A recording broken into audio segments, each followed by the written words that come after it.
다음 페이지에 보면 282쪽의 중간에 한 10번째 점에 뭔가를 찾는 사람은 이게 세 가지 형태가 있죠.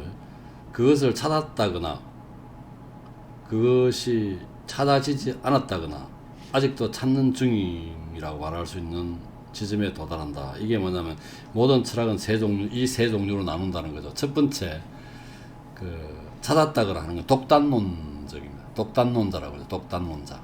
확실성을 찾아내는 거죠. 그러니까 뭔가를 찾은 사람은 그것을 찾았다거나 하는 사람은 찾았다고 하는 사람은 독단론자고, 그것이 찾아지지 않는다거나 당구의 절망의 진리란 우리가 가진 수단으로는 파악할 수 없는 것이라고 하는 사람.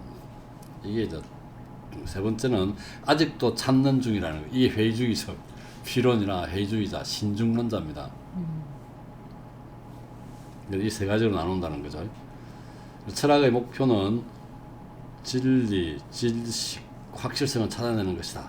아리스토텔레스파, 에피쿠로스, 스토아파들이 이제 그거죠. 독단론자, 고전 그런 사람들이고 고전주의자. 그 다음에 이들은 우리가 아는 학문들을 세우고 그것을 확실한 지식으로 다뤘다.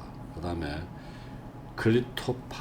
클리토마쿠스파, 카르네아데스파, 그리고 아카데미아파 철학자들은 자기들이 당구의 절망에 진리란 우리가 가진 수단으로 파악할 수 없는 것이라고 판단했다. 그들의 결론, 그것은 인간의 허약함이요 무지이다. 이 판은 가장 많은 신봉자, 가장 고상한 신봉자들을 거느렸다. 이게 절망의 진리를 이런 우리가 찾을 수 없다고 얘기했던 사람들이고, 그 다음에 마지막에 이제 그 회의주의 필론과 다른 회의주의자들 또는 신중론자들은, 많은 고대의 저자들은 이들의 학설이 호메로스, 치련, 아르킬로코스, 에우리피데스에서 나온 것으로 보며 거기에 제논, 데모크리투스, 크세노파네스도 연결시킨다는 아직도 진리를 찾는 중이라고 말한다. 이들은 진리를 찾았다고 생각하는 이들이 무한히 잘못하고 있다고 본다. 이 독단론자들이 잘못됐다는 거죠. 또한 인간의 힘으로 거기에 도달할 수 없다고 하거나 두 번째 포기한 사람들이죠. 진리를 찾을 수 없다고 하는 사람, 이게 역시 금방진 허정이 있다고 판단한 것이다. 이렇게. 우리 역량의 척도를 세우고 사물의 난제를 알고 판단하는 것, 그것 자체가 대단한 최고의 지식인데 인간에게 그것이 가능할지 의심하는 것이다.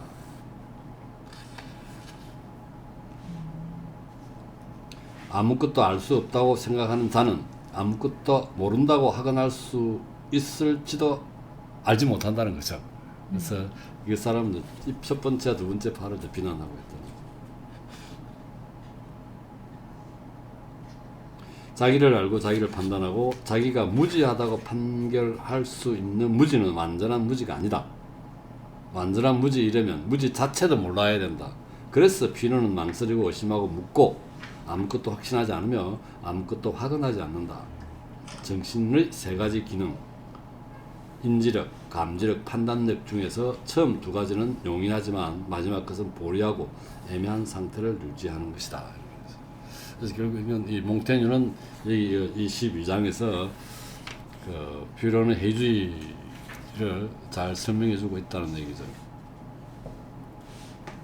그래서 다음 페이지 보면 284에 네 번째 줄이죠. 자신의 판단에 대한 필론파의 이런 입장, 즉 판단도 동의도 없이 모든 사물을 받아들이는 곧고도 단호한 태도는 그들을 아타락시아로 이끈다. 평정으로 이끈다.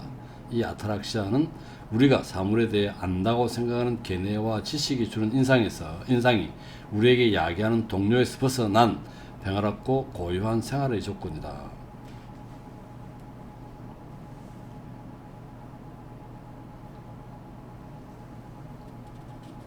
그 뒤에 보면 이렇게 함으로써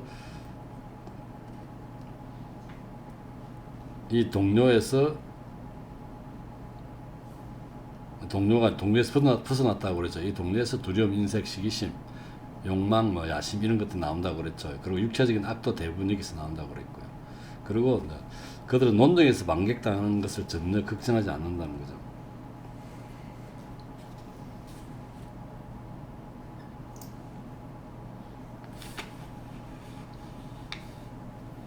그 다음에 그 뭐 설명이 쭉 나오고 285쪽에 보면 밑에서 5번째 줄에 다른 자들을 구속하는 불가피성에서 벗어나 있다는 것만 장점 아닌가.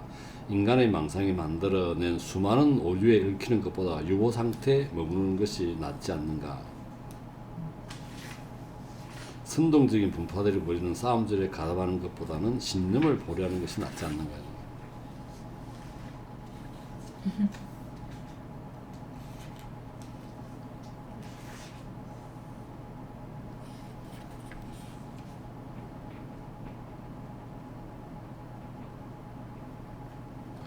그 287쪽에도 보면은 10번째 줄에 그들의 근거학조는 에포케, 즉 나는 유보한다, 움직이지 않는다이다. 이것. 그리고 같은 내용의 말들이 그들의 후렴규이다. 그들의 목표는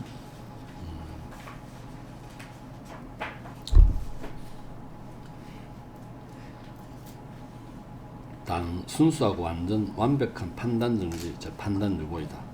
그들은 그들의 이성을 확증하고 선택하기 위해서가 아니라 질문하고 논박하기 위해서 사용한다.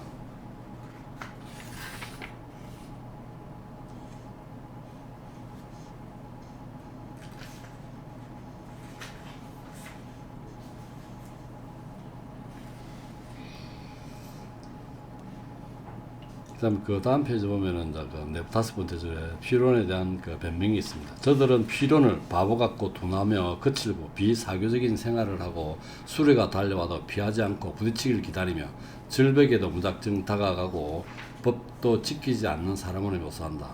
그것은 그의 학설을 과장하는 말이다. 그는 돌멩이나 나무 토막이 되는 게 아니었다. 그는 성찰하고 추론하고 자연이 부여한 모든 쾌락과 편익을 즐기며 육체와 정신의 모든 기능을 올바르고 유용하게 사용하는 살아있는 인간이고자 했다. 진리를 좌지우지하고 포고하고 수집한다는 인간이 멋대로 스스로에게 부여한 그 망상적이고 공상적인 가짜 특권, 그것을 그는 진심으로 포기하고 버렸을 뿐이다.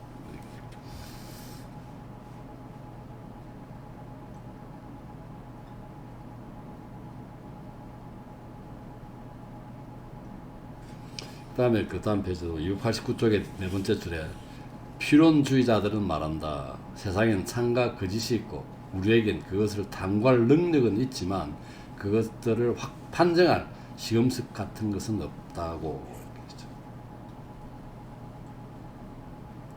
따지고 들 것 없이 세상의 질서가 이끄는 대로 자신을 맡겨두는 편이 우리에겐 더 낫다. 편견에서 벗어난 마음을 가진다는 것은 평정을 향해 놀라운 진전을 이룬 것이다. 자기의 판관들을 판단하고 검사하는 사람들은 결코 제대로 수능하는 법이 없다. 그 다음 계속했습니다. 이 사람은 진짜 그 해주의자를 찬양하고 있죠. 해주의를. 인간이 생각해낸 것 중에서 필론주의만큼 진실해 보이고 유익한 것은 없다. 이 학파는 벌거벗고 비어있는 인간을 제시한다. 그 인간은 자기 본능의 희약함을 인정하며 위로부터 주어지는 어떤 외적인 힘을 받아들이기에 적합하고 인간적인 지식을 벗어버린 존재, 신앙에 더 많은 자리를 내주기 위해 자기 판단을 없애버렸기에 그만큼 더 신성을 받아들이기에 적합한 존재이다. 그리스도적인 입장에서 보면 상당히 좋은 거네.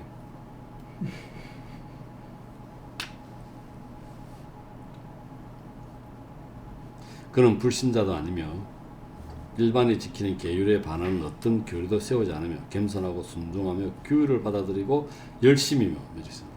이단은 결련이 배척하고 따라서 그릇된 분파들이 퍼뜨리는 허황되고 반종교적인 견해에 물들지 않는다.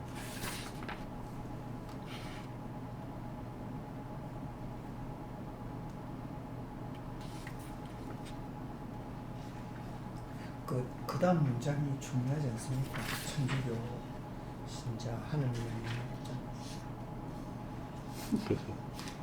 인간은 하느님의 손가락이 그리고 싶은 대로 그대로 형태를 갖추어 준비된 백합. 하나님에게 우리를 맡기고 우리 자신을 포기할수록 우리에겐 더 좋다.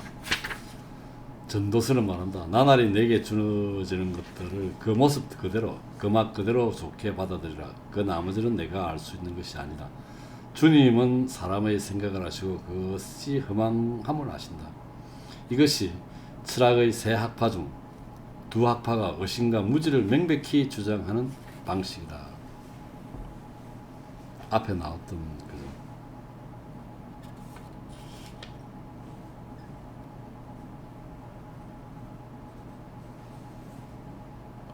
이게 이제 세 학파라는 게 세 번째는 독단론자들의 학파인데 이게 아까 제일 먼저 나온 게 독단론자라고 그랬잖아. 두 번째 게 그 포기한 그 있고 그 다음에 이제 그 포기한 그 중기 아카데미 파가 이런 파들이에요. 포기한 파들인데 그다음에 회의주의가 세 번째였는데 아마 이 세 학파 중 두 학파가 의심과 무지를 명백히 주장하는 학파다. 이게 아마 중기 아카데미 학파 같은 포기한 학파와 그다음에 회의주의 학파 얘기하는 것 같아요. 이 두 학파라고 하는 것은 세 번째는 이제 첫 번째 얘기했던 독단론자들의 학파인데 그들 대부분 오로지 조금 더 예뻐 보이려고 확신에 찬 일부를 해 보였다는 것을 쉽게 간파할 수 있다. 그들은 우리에게 어떤 확실성을 세워주려 하기보다 자기네가 진리의 추구에서 어디까지 나아갔는지를 보여주는 데 급급하다.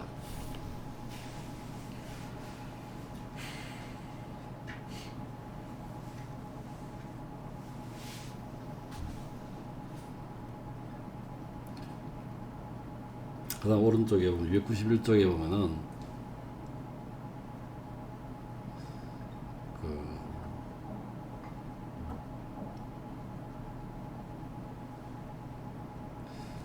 이 플라톤 말이 나오는 신들의 본성과 인상의 세상의 기원에 대해 추론하다 내가 정한 목표에 도달하지 못하더라도 놀라지 마라. 말하는 나나 판단하는 그대들이나 우리가 인간에 불과하다는 것을 기억해야 한다. 고로 내가 추측한 것들만 말해도 그 이상 아무것도 요구해서는 안 된다. 그래서 아리스토텔레스는 대체로 수많은 다른 의견과 다른 신념을 우리 앞에 쌓아 놓는다. 그래서 아리스토텔레스는 독단론자의 왕자라고 돼 있죠. 왕자. 하지만 우리는 많이 할수록 의문을 품을 거리가 더 많아진다는 것을 그에게서 배운다. 그 다음에 우리는 그가 일부러 도저히 뚫고 들어갈 수 없는 두터운 모성으로 자기를 감싸서 자신의 의견이 무엇인지 간파할 수 있게만 한다는 것을 본다. 그것은 사실상 단정적인 형태로 포장한 필연주의다.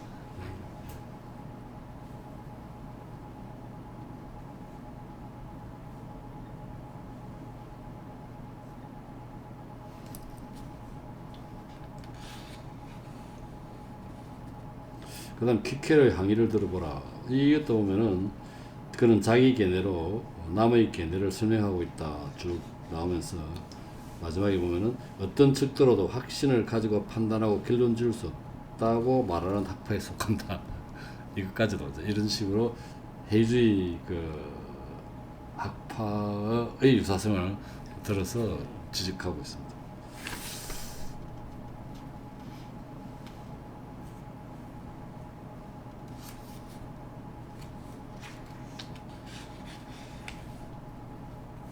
그래서 보면은 293쪽에 밑에 7번째 줄인가요? 그뿐 아니라 어떤 자들은 플라톤을 독단론자로 보고 앞에서 독단론자로 봤죠. 아리스토텔레스. 어떤 자들은 회의주의자로 보며 또 다른 자들은 어떤 점에서는 독단론자, 다른 점에서는 회의주의자로 보았다.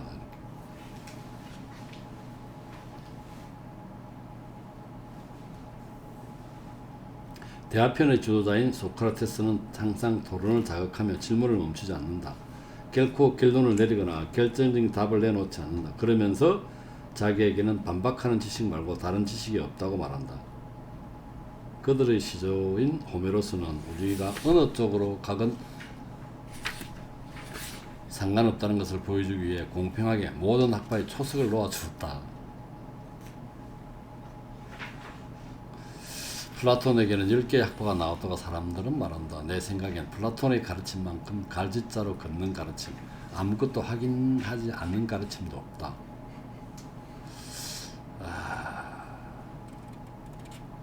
그래서 이제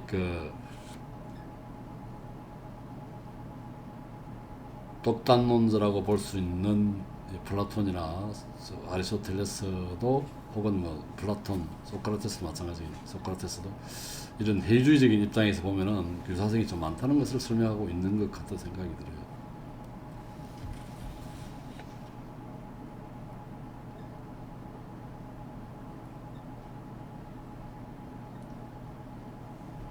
그 다음에 그 994쪽에 밑에서 6번째 줄인가? 세 번째 부류, 즉 돛단농파 저자들 대부분이 그렇다.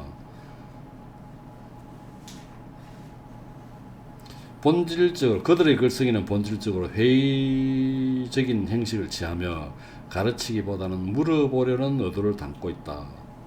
세네카와 플루타르코스에게도 그것이 보이지 않는가?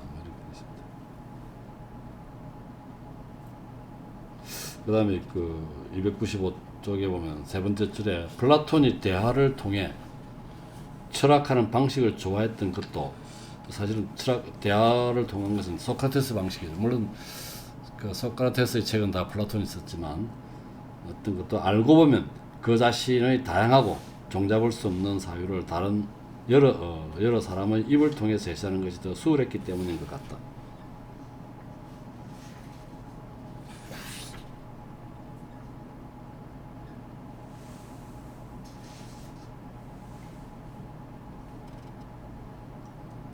그 다음에 뭐 엠페도클레스 얘기 나오고 296쪽에 한 10번째 줄쯤에 무엇을 포착할 수 있다는 희망이 없으면서도 계속 탐구를 즐겼다는 것을 이상하게 여길 필요는 없다. 연구는 그 자체로 재미있는 일이다. 우리가 포기하지 않고 계속 탐구하는 거죠. 회의론자 입장에서 그 얘기를 하고 있고. 그래서 뭐 얘가 나오죠. 데모크리스토의 무화가 딴 자리 걱정거리를 아니 연구거리를 없애준다는 데서 좀 그러니까 분통을 터뜨렸다는 얘기. 학구열을 아주 분명하게 보여주는 예들을 설명하고 있고.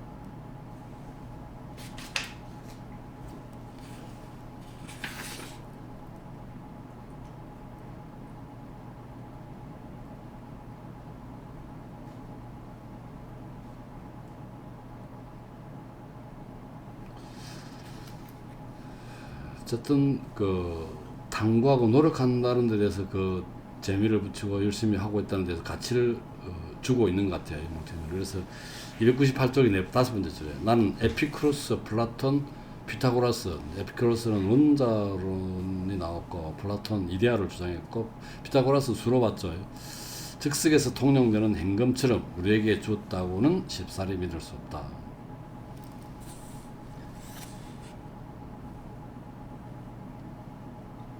이 체계들은 각 철학자의 체계이다. 각 철학자의 전재성이 만들어낸 허구이지 그들이 발견한 결과는 아니다.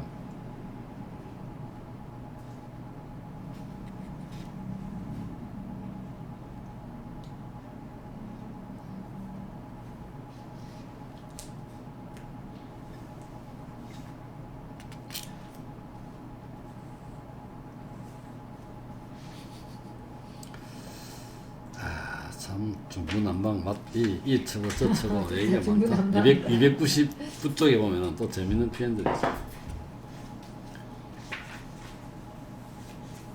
법률 이야기가 나오면서 유익한 목적을 위해 지어낸 이야기들도 된 시가만 없도록 마음을 쓴다 이런 얘기가 나오는데 그 밑에 패러그래프 보면은 마지막 그 밑에 그 패러그래프 바로 위에 국가에 쓰는 사람들의 이익을 위해 그들을 소개할 때가 자주 있다고 터놓고 말한다. 이 학파는 진리를, 저 학파는 효용성을 더 추구했음을 분간하는 것은 어렵지 않은 일이다. 그리고 더 명성을 누리는 쪽은 후자이다. 효용성을 갖한 거죠. 인간 조건의 골칫거리는 흔히 우리 생각에 가장 진실한 것으로 보이는 것이 우리 삶에 가장 유용한 것으로 보이지 않는다는 사실이다. 가장 대담한 학파들 에피쿠로스, 휘론, 신 아카데미아 파도 종국에는 국가의 법에 허리를 굽히지 않을 수 없었다. 유용성의 진리를 포기했다는 거, 진리를 주장하지 않았다는 얘기입니다.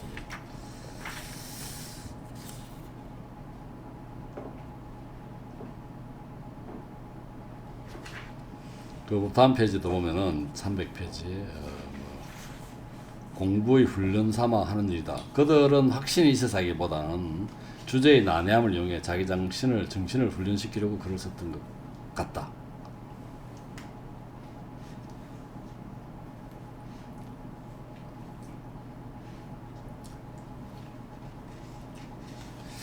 그 다음에 뭐 마지막 패러그래프 종교에 관한 고대인들의 사상 중에서 내가 가장 그름직하고 수긍할 만해 보이는 것은 신을 모든 사물, 모든 선, 모든 완전함의 근원이며 또한 그것들의 보존자요 어떤 얼굴, 어떤 이름, 어떤 방식으로 바치건 인간이 바치는 존경과 경의를 받아들이며 좋게 여기는 불가사의한 힘으로 인정하는 사상이다. 여기는 주피터가 나왔네. 그러니까 이 얼마나 부족한 사람인데 부족한 신인데. 지금으로 보면 부족하고 그때는 절대 그래 절대적이라고 5만 여자 사진 줬고.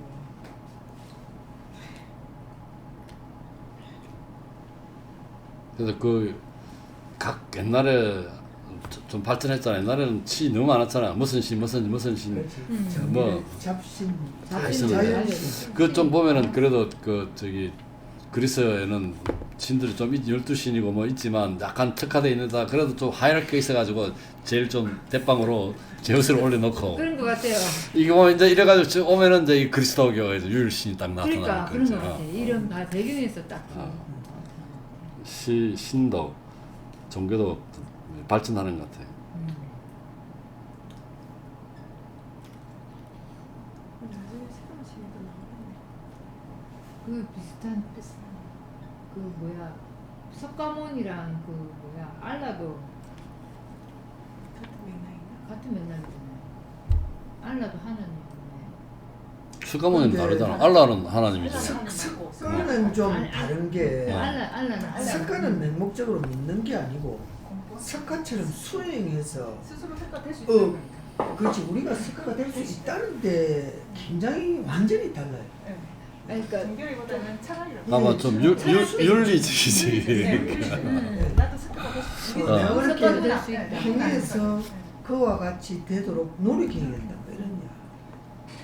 근데 이제 막 또 절에서 얘기한 철학적인 걸 막 하다 보면은 또 종교적으로 좀 비슷한 점들이 되게 많은데 우리가 이런 철학에서 말하고 있는 것처럼 그 하느님이랑 뭐 이런 것들이 나오기 전에 신에 대한 뭐 이런 철학자들이 어떻게 보면은 궁금증이나 어떤 절대적인 존재를 세워놓고 우리가 인간이 상상할 수 있고 바랄 수 있는 만큼의 어떤 것들이 하나님이고 그 하나님과 좀 다른 모습으로 또 채워주거나 좀 다른 모습으로 우리 마음속에 있는 어떤 절대적인 신에 대한 그런 욕구들이 그 종교들 만들어내는 것 같아요. 인간의 부족한 면을 채워. 그러니까 완전 그 절도 얼마나 인간하고 가까워 자기가 기복 신앙이니까 네, 그거는 이제 방금 기존의 먼저 종교- 이야기했다시피 부처 이론은 그러는데 실질적으로는 90% 이상이 그 부처를 믿고 맹목적으로 절하는 단계이고 이게 이제 지식 기반이 쌓여졌을 때 방금처럼 부처의 길을 우리가 행하는 거다 이렇게 알고 있거든요. 그 결과적으로 교회나 천주학도 아마 그렇지 않을까 싶어. 일반인들은 가면 맹목적으로 목사의 말을 믿잖아요. 정강원 목사가 이야기한다면 그를 믿거든. 근데 조금 먼저 진리를 알거나 공부를 한 사람 같으면은 그 교리를 믿고 따라가기 때문에 제 주변에도 보면 일요일날 아무 때나 가서 교회 가거든. 뭐 성당 보이면 들어서 기도하고 뭐 거기 안 가도 됩니까? 안 가도 된다는 거예요. 그러니까 그게 어떤 지식 기반이 좀 쌓여 있으면 좀 더 종교를 접근하는 방법이 다르지 않을까 이런 생각이 듭니다. 자, 한번 또 재밌는 표현이 있어가지고 어떻게 또 봐야 되겠다. 301쪽에 중간에 피타고라스는 보다 진실에 가깝게 표명하기를 존재 중의 존재인 존재의 제1원리 신이죠.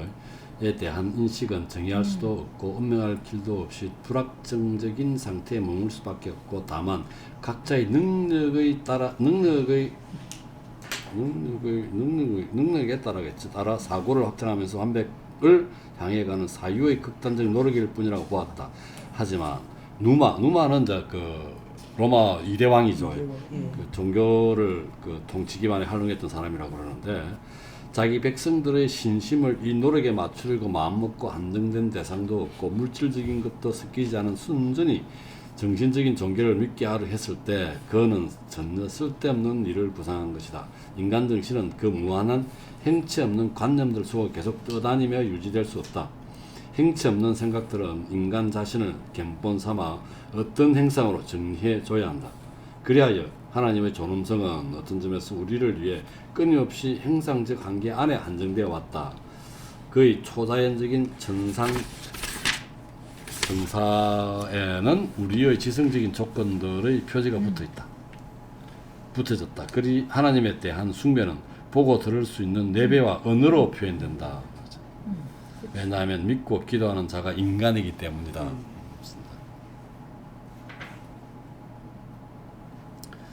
그리고 여기 또 재미있는 표현이 있습니다. 세상 전체가 맹목의 상태에 있을 때, 그리스도 이전일 때 인간의 필요에 따라 행체를 부여받은 신성들 중에서 고르라면 나는 태양을 숭배한 사람들에게 더 기꺼이 가담했을 것이다.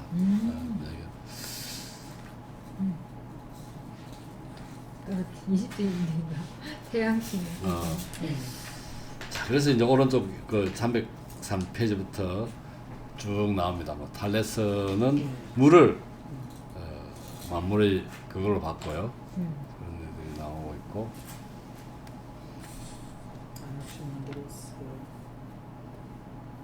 이건 쭉쭉 나옵니다. 추가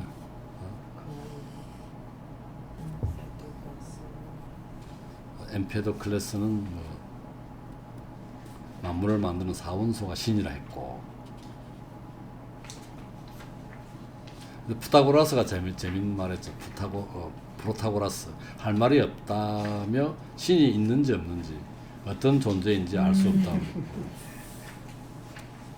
플라톤은 자기 생각을 여러 가지 면모로 흩어놓는다.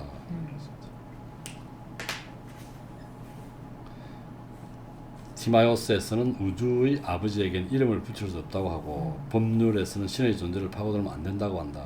그러더니 같은 책의 다른 곳에서는 우주, 하늘, 별, 땅, 그리고 우리의 영혼을 신이라 하고, 그 외에 각 도시에서 오랜 관습으로 받아들인 신들을 신으로 인정한다. 그다음에 마지막 줄에 보면 아리스토텔레스는 신을 어떤 때는 영, 어떤 때는 우주라고 한다. 아까 나온 어떤 때는 이 우주에 또 다른 주인을 주기도 하고, 어떤 때는 신이 하늘의 열기라고 한다. 그 다음에 305쪽에 중간에 약간 아래 아폴로니아의 디오게네스는 신이 시간이라고 한다. 그렇죠? 나이라고 번역된 시간이라고.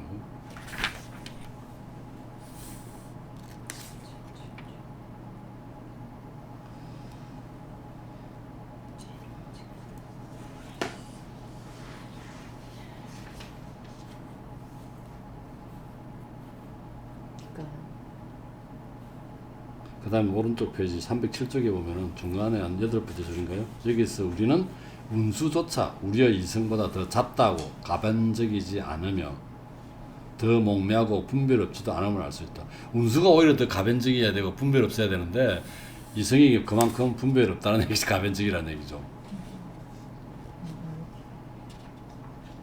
가장 모르는 것들이 가장 신격화되기 쉽다. 그러니 고대에 그랬던 우리를 신으로 만드는 것은 어리석음의 극치를 넘어선다.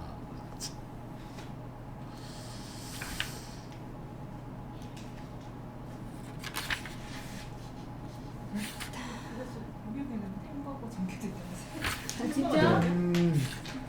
햄버거를 신으로. 그 신을 먹어? 숭상하겠지 그 대신. 내가 허락했다, 받아놨다, 양보했다. 307쪽의 그 마지막 줄에 보면은 사람들은 신들의 얼굴, 나이, 입성, 치장을 잘 안다. 그들의 혈통, 혈연, 결혼, 동맹 등 모든 것이 인간의 결함을 모델로 해서 제시된다. 신들에게 마음의 혼란까지 부여하는 말이다. 자, 그 마지막 줄에 보면은 그 페이지에 그 중간에 있죠. 그 이집트인들이 그 신 세라피스와 이시스가 한때 인간이었다는 것을 말하는 자는 교수형에 처한다고. 인간이 그토록 신과 동격이 되고 싶어 한다면 신성한 자질들을 제 것으로 삼아 여기 이 세상으로 끌어내리는 편이 제 부피와 비참을 저 위로 가져가는 것보다는 나았을 것이라고 키케로는 말한다. 그렇지만 잘 생각해보면 인간은 늘 똑같이 허황된 생각에서 가전 방식으로 두 가지를 다 했다. 신을 내리기도 하고 인간을 올리기도 했다는 얘기죠. 맞네. 그리고 이제 아까 뭐 그게 이슬람교 나왔죠. 무하마드 얘기가 309페이지 중간에 나옵니다. 그 천국이 세속적 쾌락과 안락이 수반된 이성의 현세적 삶이 이어질 거라고 기대한 그런. 우리 어리석음에 눈높이 맞춘다.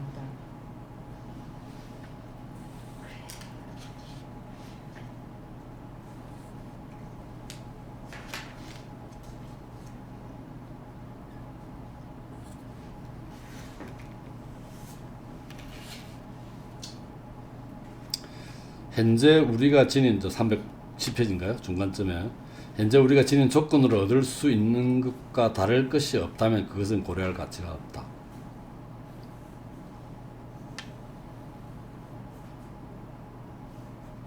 멸할 인간의 모든 만족은 멸할 수밖에 없다.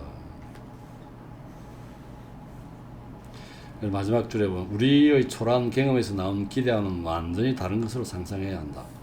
하나님이 당신 백성을 위해 준비하신 행복은 눈으로 볼 수도 없고 사람의 마음에 들어갈 수도 없다고 성 바오로는 말한다. 그럴 수 있게 해주려고 누가 우리의 존재를 변화시킨다면 플라톤이여. 그대가 말하는 그 정화를 통해 그것은 너무나 극단적이고 총체적인 변화일 것이므로 자연학의 학설을 따르자면 더 이상 우리가 아닐 것이다.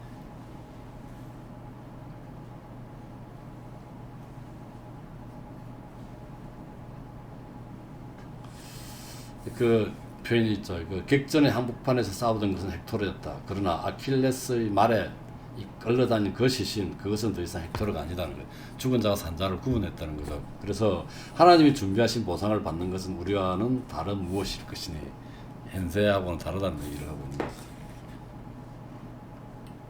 그다음 피타고라스 윤회와, 근데 윤회는 피타고라스 쪽이 주장을 했다고 그랬죠. 그때 윤회와 그가 생각했던 피타고라스가 윤회를 주장했다고 그랬는데, 영혼들의 주거 이동을 받아들인다면 카이사라의 영혼이 들어간 사자 어떻게 이제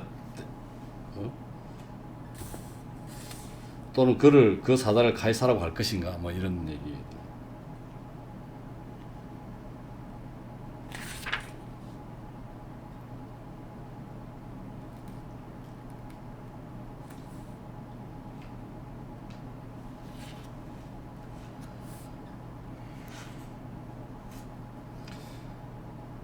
그 다음에 그 312쪽에 보면 딱 중간에 루크레티우스 한 말이 있어. 한번 기억의 실이 끊어진 다음엔 그조차 우리와 전혀 관계없을 것이다. 윤회가 된다 하더라도 그 관계없다는 그런 얘기죠. 그러니까 카이사르 영혼이 사자에 들어갔다고 해서 그게 카이사르냐 이런 말이죠.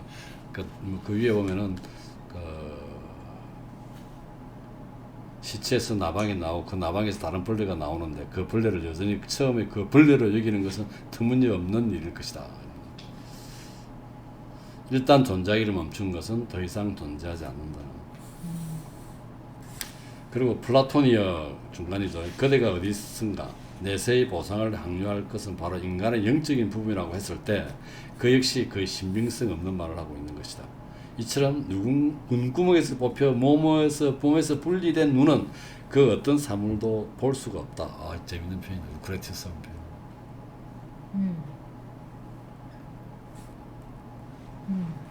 왜냐하면 이런 점에서 볼 때 내세의 보상을 항유할 자는 더 이상 인간이 아닐 것이고, 따라서 우리 자신이 아닐 테니까 우리는 본질적인 두 주요 부분으로 만들어졌고 육체와 영혼으로 만들어졌죠. 이 두 부분이 분리되는 것은 우리의 죽음이요 파괴라는 거죠. 그런 얘기입니다. 오늘 여기까지 해야 되겠다. 그죠? 네.